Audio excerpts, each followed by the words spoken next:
हिंदू हैं ऐसे पागल किसी को भी भगवान बना देते हैं। ये मुसलमानों की एक सही चीज है, अल्लाह है तो अल्लाह है, बाकी कोई नहीं है। अजमेर के मजार के अंदर हिंदू ही जाते हैं और हम हिंदू कहीं भी किसी को भी जाके भगवान बना देते हैं, मूर्ख कहीं के।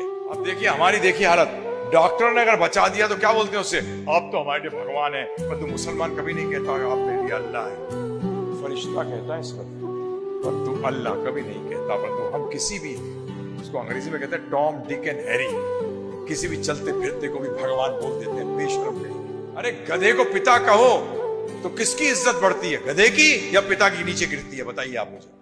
अरे आप पुलिस के एक जो पुलिस का सिपहिया हो उसको कहो आईजी साहब, उसकी इज्जत नहीं बढ़ी क्योंकि वो आईजी बना ही नहीं, परंतु आईजी की इज्जत वहां आ गई, उसको आपने सिपहिया बना दिया। ध्यान रखिएगा, ये शब्दों का इस्तेमाल करना बंद करिए।